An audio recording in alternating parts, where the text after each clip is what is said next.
ఈ అబ్బాయి రెస్టారెంట్ లో ఒక ప్లేట్ ని తీసుకురావడానికి ఇద్దరిద్దరు చాలా కష్టపడ్డం చూసి షాక్ అవుతాడు.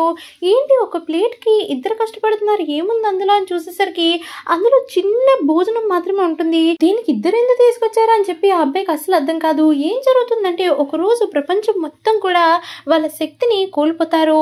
ఒక చిన్న వాటర్ బాటిల్ ఎవరైనా మోసినా సరే వాళ్ళ అత్యంత శక్తివంతుల్లాగా వీళ్ళందరూ చూస్తూ ఉంటారు.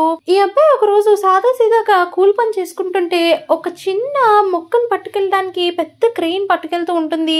ఆ కుండీ మొక్కని పట్టుకెళ్ళడానికి ఇంత పెద్దది ఎందుకు అని చెప్పి అబ్బాయి చూస్తాడు.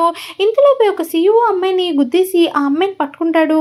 ఆ అమ్మాయి నన్ను వదులు అని చెప్పేసరికి అతను వెంటనే సారీ అండి, సారీ, నేను జస్ట్ మిమ్మల్ని కాపాడాను అంతే అని చెప్పి చెప్తూ ఉంటాడు. ఆ అబ్బాయికి అర్థం కాని విషయాన్ని అడుగుతాడు. ఎందుకని ఒక పూల కుండీని ఒక క్రెయిన్ మోస్తుంది అంటే ఆ పూల కుండీని ఎవరైనా ఒంటరిగా మోయగలరా, పిచ్చి పట్టిందా నీకు అని అడుగుతుంది. దాంతో ఆ అబ్బాయి నిజంగానే షాక్ అవుతాడు. ఏంటి అమ్మాయి ఇంతలా మాట్లాడుతుంది అని చెప్పి ఆ పూలకొండి దగ్గరికి వెళ్ళి ఆ చిన్న పూలకొండిని చేత్తో తీసిస్తాడు. అది చూసి అక్కడున్న వాళ్ళందరూ కూడా ఏంటి అబ్బాయి ఒక్కడే మోయగలుగుతున్నాడు అని చెప్పి షాక్ అయిపోతారు. ఆ అబ్బాయికి అసలు ఏమీ అర్థం కాదు. ఎందుకు వీళ్ళంతా వింతగా చూస్తున్నారు అని అనుకుంటాడు. ఆ CEO అమ్మాయి నా ఆఫీస్కి రా అని చెప్పి ఆ అబ్బాయిని తీసుకెళ్తుంది.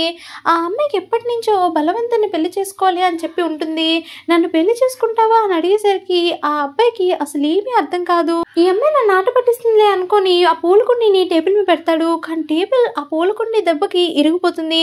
ఇంత శక్తివంతుడా ఈ అబ్బాయి, ఇంత మంచి పూలకుండిని మోసుకెళ్ళాడు, నన్ను పెళ్లి చేసుకో అని అడుగుతుంది. కానీ ఆ అబ్బాయి అక్కడి నుంచి వెళ్ళిపోతాడు. అక్కడ నుంచి మళ్ళీ పని చేసుకోవడానికి వెళ్ళేసరికి తన గర్ల్ ఫ్రెండ్ వస్తుంది. తన గర్ల్ ఫ్రెండ్ బాక్సింగ్ ఛాంపియన్ తో పెళ్లి చేసుకుంటున్నాను అని చెప్పి అంటుంది.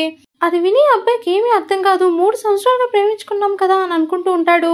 ఇంతలోపే ఆ వ్యక్తి వచ్చి నా బలాన్ని నువ్వు చూడాలనుకుంటున్నావా అని చెప్పి ఒక ఇటుకని ఎత్తాలని చూస్తాడు. కానీ ఆ వ్యక్తి ఆ ఇటుకని ఎత్తలేకపోతాడు. ఆ పక్కనే ఉన్న చిన్న ఇటుకని కష్టపడి ఎత్తి పక్కకి ఇసురుతాడు. అది చూసి అమ్మాయి నువ్వు చాలా బలవంతుడివి అని చెప్పి అంటూ ఉంటుంది. అక్కడ ఉన్న వాళ్ళందరూ కూడా బలవంతుడి వ్యక్తి అని చెప్పి అంటూ ఉంటారు. అప్పుడు ఈ వ్యక్తి ఆ అబ్బాయిని కొట్టాలనుకుంటాడు. ఆ అబ్బాయి వెంటనే చెయ్యి అడ్డం పెట్టగానే ఆ వ్యక్తి చేతులు బోన్స్ ఇరిగిపోతాయి. సబ్స్క్రైబ్.